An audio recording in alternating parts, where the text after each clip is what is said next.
7 de la mañana con 40 minutos y ese es el fondo musical de Visión Estratégica. Ya se encuentra con nosotros el MBA Marco Lira Candiotti, quien es el encargado de llevar adelante este segmento, y ya se encuentra también con nosotros nuestro invitado especial, el contador público colegiado Pablo Vázquez. Marco, buenos días. Gracias, Enrique. Un saludo para nuestros audioyentes de Radio Tacna.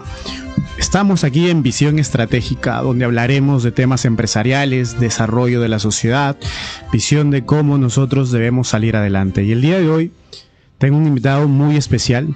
Él es Pablo Vázquez, contador profesional con amplia trayectoria en la ciudad de Tacna, catedrático reconocido acá en la ciudad de Tacna, en el cual abordaremos temas contables, tributarios, desarrollo empresarial.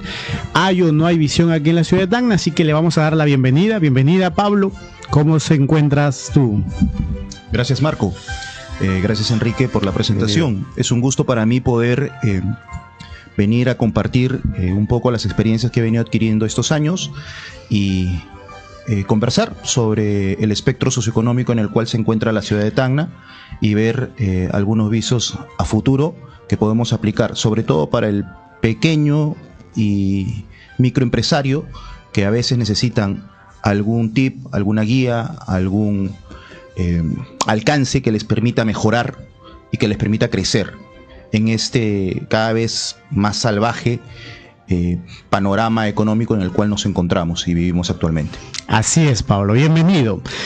Una pregunta muy interesante aquí, Pablo, es que la parte financiera, la parte contable es muy importante, pero sin embargo, la pregunta es si los empresarios tacneños están apostando por la regulación tributaria y contable.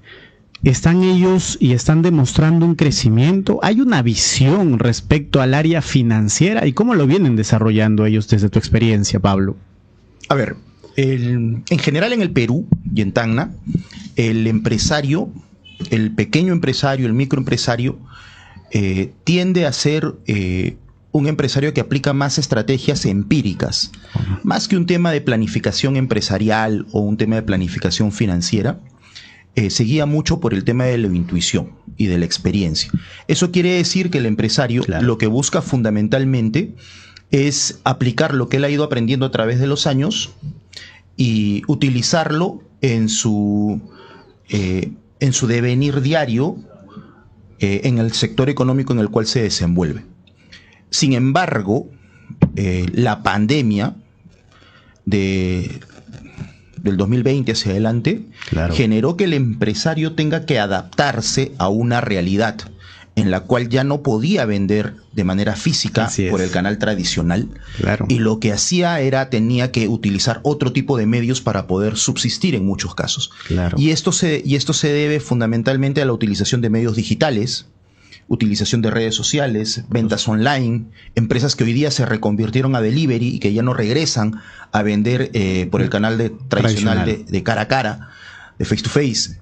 Entonces empezaron a utilizar plataformas de pago, las billeteras digitales se masificaron y eso generó que la administración tributaria se diera cuenta de que los empresarios generaban ingresos de otro tipo y empezó a presionar al empresario, al pequeño y microempresario, desde el punto de vista fiscal. Hoy día la presión fiscal es mayor de la que existía hace 4 o 5 años.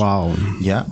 Y lo que ocurre es que no presiona necesariamente al empresario grande, formal, a la gran empresa, porque la gran empresa tradicionalmente tributa. ¿Ya? Presiona fundamentalmente ahora al pequeño microempresario que tradicionalmente no tributaba. Muchos de los empresarios pequeños antes eran informales, o si es un negocio familiar, sus padres, sus abuelos eran informales y hoy día tributan. Sin embargo, la administración tributaria presiona un poco más y genera que la tributación se vuelva más exigente en ese aspecto. A raíz de esto es que el empresario se ve en la necesidad de también formalizar procesos contables y financieros. Y eso origina que el empresario indirectamente ordene sus finanzas y tenga que aplicar otro tipo de estrategias financieras u otro tipo de visión estratégica en general para poder subsistir y seguir creciendo. Recordemos nosotros que ahora vivimos cuarta o quinta generación de familias migrantes, en muchos casos del norte, en muchos casos de la sierra, en muchos casos de Lima. ¿Ya? Ahora tenemos prácticamente ya entrando una segunda generación de familias extranjeras, venezolanos, colombianos que han venido acá y que ya están generando emprendimiento. Entonces, eso también origina un panorama competitivo mucho mayor y esta nueva generación viene con otras ideas. Claro. Viene con ideas de no utilizar una plataforma física, sino utilizar plataformas digitales casi al 100%, y eso genera que los negocios tengan que irse reconvirtiendo paso a paso. Entonces, Tacna ahorita se encuentra en un proceso de transición. Wow. ¿Ya? Eso te lo puede decir cualquier especialista financiero. Tacna ahorita se encuentra en un proceso de transición entre dejar ciertos procesos empíricos para pasar a ciertos procesos más planificados, más estratégicos. Ok. Pablo, ¿cuál consideras tú que es el principal obstáculo o temor que tendrían los empresarios, sobre todo los más pequeños, ¿no? a la hora de justamente de formalizar estos procesos? ¿Es tal vez un temor a una desconfianza? O tal vez hay un abuso, ¿no? El abuso por parte de la SUNAT, o tal vez temor de no querer, digamos, pereza también, tal vez puede haber algo de pereza, porque esto es o viveza, ¿no? O viveza criolla, ¿no? Porque claro, te quiero sacar la vuelta y no quiero seguir, ¿no? Pueden haber varios factores que le están impidiendo o ellos mismos se están limitando, ¿no? ¿Cuál consideras tú que serían estos factores? Hay algunos aspectos fundamentales, gracias por la pregunta, Enrique. Hay algunos aspectos fundamentales que nosotros tenemos que comprender antes de poder responder esa pregunta. Pero el principal, para no andar mucho en ese tema, es que la misión funcional de la SUNAT, desde el aspecto de vista fiscal, de fiscalización, es generarle riesgo al contribuyente para que el contribuyente pueda tributar. ¿Qué cosa es generarle riesgo al contribuyente? Wow. Es meterle miedo al contribuyente. No sonó bien eso. Cualquier exfuncionario de la SUNAT, te lo digo porque trabajé por ahí un tiempo en la SUNAT, cualquier exfuncionario de la SUNAT te lo va a corroborar, es generarle riesgo. ¿Qué cosa es generar riesgo? En línea general es meterle miedo al contribuyente para que el contribuyente tribute. Claro. Nosotros venimos de una época de hiperinflación en los años 80 y de una época de crisis y de recesión económica galopante a principios de los años 90, que generó que reconvirtiéramos una oficina de contribuciones a una Superintendencia Nacional de Aduanas y Administración Tributaria. Entonces hicimos un proceso de transición de la niñez tributaria a la adultez sin pasar por la juventud. Dios. Entonces, ¿qué es lo que ocurrió ahí? Ahí lo que ocurrió es que no hubo un proceso de culturización a las personas. Correcto. La SUNAT entró de frente cuando la crearon a obligar a la gente a que tribute. Y tú veías mucho esos letreros que decían cerrado, claro, veías un tiempo de moda muy fuerte, ¿no? Los cedulones, claro, los cedulones que dan el aviso y después los carteles de cierre. Entonces, ¿qué conlleva esto? Que hoy día la gente se vea obligada a tributar, porque no hay una cultura tributaria per se, se ve obligada a tributar y lamentablemente esa obligación tributaria hace que la gente le tenga miedo a la SUNAT. La gente no siente, el empresario no siente que la SUNAT es su amigo, que es su socio. Nunca lo va a sentir, ya siente que es alguien que le quita el dinero y que en muchos casos obliga, lo coacciona. Más aún ahora que se ha digitalizado el comercio y se están utilizando plataformas de pago, billeteras digitales, y que todo el mundo ahora utiliza billeteras digitales. El que menos ahora tiene Yape, sí. Claro. Entonces, eso hace que las personas, los empresarios, tengan que adecuarse a eso. Tú hoy día vas por la calle, en el año 2017, cuando nació Yape, 1 de cada 10 personas tenía Yape. Claro. Hoy día, 8 años después, que es un periodo muy corto de tiempo, tú vas por la calle y 9 de cada 10 personas tienen Yape. Sí, y cierto. los empresarios se adecuaron a eso. La SUNAT ahora fiscaliza a través de la parte financiera, ¿ya? Y hoy día estamos hablando de incremento patrimonial no justificado, desbalance patrimonial en pequeños y microempresarios, y eso asusta a la gente. Claro. Entonces, en muchos aspectos, la gente, en vez de querer tributar más, muchos ya empiezan a retrotraerse y dicen, oye, prefiero ser informal a seguir tributando. Más aún ahora que se quieren implementar políticas tributarias un poco más exigentes. Existe todavía en boga un proyecto de ley para eliminar el nuevo RUS y para eliminar el régimen especial y solo quedarnos con el régimen MIPE tributario y con el régimen general. Claro. obviamente muchos especialistas tributarios te dicen que esa es una medida totalmente alejada de la realidad, porque eso no va a hacer que el empresario se acerque a tributar. Eso va a generar que muchos empresarios retornen a la informalidad que tanto costó 20 años formalizar a las personas, casi 2 generaciones formalizar a las personas, para que en 4 o 5 años esas personas vuelvan a ser informales. Y esto viene del Congreso. Eso viene del Congreso, pero es una iniciativa del Ejecutivo. La iniciativa es del Ejecutivo. Wow. Ahorita está estacionado en el Congreso. Claro. Bueno, por otro tipo de intereses políticos, digámoslo así. Seguro. Pero hay un tema que nosotros tenemos que estar pendientes, ¿no? El gran empresario, y eso espero que lo podamos entender de la mejor manera posible, el gran empresario busca mantener su negocio. Lógico. ¿Ya? Y sus costos fijos y variables son muy altos. Entonces, si el gran empresario va a venir y le van a decir, oye, ¿sabes qué? Te vamos a aligerar la carga tributaria porque el pequeño empresario va a tributar más, el gran empresario te va a decir, sí, ok, no, como se lo dijeran a cualquiera. Ya. El problema es que el impacto tributario en la gran empresa no es lo mismo que el impacto tributario en una pequeña empresa. No es lo mismo que un gran empresario que gana 10.000 millones de soles tribute 2.000 y le van a quedar 8.000. Claro. Que un pequeño empresario que gana 80.000 tribute 20.000 y le van a quedar 60.000. El impacto en la economía de la empresa es totalmente distinto. Hablando ya, si queremos decirlo así, de una reinversión de utilidades o de un crecimiento económico a partir de la propia generación de Ahora, recursos. Estas iniciativas que tú comentas, y es una problemática, yo recuerdo en Colombia se hablaba justamente del tema de las facilidades tributarias, justamente a quienes iban a iniciar por primera vez a trabajar, y yo recuerdo, claro, que decían, ¿no? O sea, quien va a emprender por primera vez tiene 2 años de beneficios tributarios, no tributaban en Colombia durante 2 años, aquel que iniciaba un negocio. Acá en Perú tenemos esos beneficios tributarios.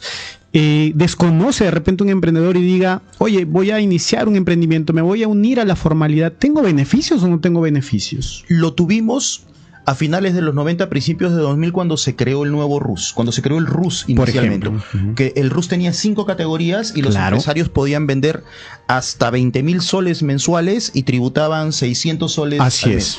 Lo tuvimos en ese momento. ¿Qué pasó? El problema es que no se hizo la transición. ¿Qué pasaba con aquellos empresarios que tenían ingresos de más de 20.000 soles? En ese momento tenían que pasarse a un régimen general que el impacto tributario es medido. Claro. Por un sol te pasabas de tributar 600 soles a tributar 5.000 soles. Dios. Entonces, no hubo un crecimiento progresivo en ese aspecto. Si en ese momento se hubiese quedado el nuevo RUS con 5 categorías, y después de la 5ª categoría hubiese pasado a un régimen especial 1, tal vez a un régimen especial 2, de ahí recién a un régimen MIPE tributario, de ahí a un régimen general, bueno, probablemente se hubiesen hecho mejores las cosas de manera transitoria, estamos hablando. Claro. ¿Por qué? Porque la tributación es como una escalera que tú tienes que ir subiendo poco a poco. No te van a pedir que saltes después del primer escalón al 5º, lógico, esperando que aterrices muy bien. Y ahora, ¿hay o no hay beneficios ahora? Ahorita los beneficios son por sectores económicos. Entonces, ahorita, ¿qué es lo que teme la gran población? Claro. La gran población teme que al empresario formal, al que ya se formalizó, al que está en el nuevo RUS, al que está en el régimen especial, incluso al que está en el régimen MIPE tributario, le quiten los regímenes y los hagan tributar más. Ahorita los beneficios tributarios son por sectores económicos. Por ejemplo, hay un régimen de beneficio tributario en la Amazonía peruana que abarca toda la Amazonía peruana, y nosotros sabemos que hoy día hay grandes empresas que se ven beneficiadas en eso, en la Amazonía peruana. El costo de vida sigue siendo muy elevado. Claro. Y el régimen tributario ha demostrado que no ha sido totalmente efectivo. Hay regímenes tributarios de zonas especiales que no se utilizan adecuadamente y que se podría estar manejando de otra manera para que esas empresas puedan adecuarse a un régimen especial diferente y podamos todos ampliar la base tributaria, que es lo que se quiere, y se pueda redistribuir la fiscalización, redistribuir el aporte fiscal entre más personas. Mientras más se redistribuye el aporte fiscal, menos carga tributaria vamos a tener. ¿Por qué? Porque recordemos que la administración tributaria es un ente del Estado que tiene que cumplir metas. Y cada año se pone una meta de recaudar. Como sea, de recaudar 80.000, 90.000 millones de soles. Y lo tiene que recaudar ya sea con 1.000 empresas o con 1 millón de empresas. Perfecto. Correcto. Creo que vamos a tener que hacer se tendría que hacer un gran trabajo de difusión, de concienciación a la gente, de comunicación por parte de la SUNAT, ¿no? Para generar lo que tú mencionabas, Pablo, una cultura, o reculturizar a la gente en el tema tributario. Creo que eso haría falta. Claro que sí. Bien, tenemos ya que ir terminando. Sí. Faltan 5 minutos para las 8 de la mañana. Creo que este tema daba para mucho más. Esperamos contar con Pablo en otra oportunidad, Marco. No, de hecho que sí hay tema mucho que tocar aquí, y sobre todo creo que estamos aquí para sumar, ¿no? Estamos aquí para ser una voz que permita que el empresario siga creciendo y una voz que permita desarrollarnos, ¿no? Y Pablo ha tocado temas que la verdad van a la herida, ¿no? Y nosotros que somos empresarios sabemos de este dolor, sabemos de esta frustración muchas veces, pero es bueno tocarlo, es bueno decirlo, es bueno dar espacio, ¿no? Así que muchas gracias, Pablo. Permítanme dar un tip, Sí, 10 segundos rapidito, para todos los que son mis clientes y los que no son. Hablamos hace un momento, o mencioné hace un momento, sobre el incremento patrimonial no justificado, cuando fiscalizas las cuentas de una persona natural. Chiquito, siempre verifiquen su cuenta y vean que sus ingresos anuales no sean mayores a 100.000 soles. Si no son mayores a 100.000 soles, la SUNAT no los va a poder fiscalizar. Ya, si son mayores a 100.000 soles, bueno, empiecen entonces a ver la manera de sustentar cada uno de los ingresos, porque van a tener problemas. Es un tip pequeño que quería dejarles. Al final, muchas gracias por la invitación. Dispuesto a continuar esta entrevista cuando ustedes gusten. Claro que sí, muchas gracias. Pequeño pero importante el tip. Muchas gracias, Pablo Vázquez, muchas gracias, Marco. Esto ha sido una edición más de Decana Noticias. Nosotros volvemos, si Dios nos permite, mañana a partir de las 6:30 de la mañana. Buenos días. Hemos llegado al final de la presente jornada informativa. Decana Noticias. Gracias por su sintonía y hasta nuestra próxima edición. Buen día.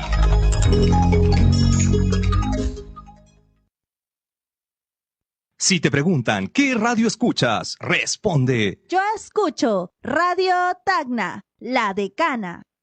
Exactamente las 7 de la mañana con 56 minutos. 24 horas cada día. 24 horas cada día. Radio Tacna, La Decana, te acompaña con la mejor programación.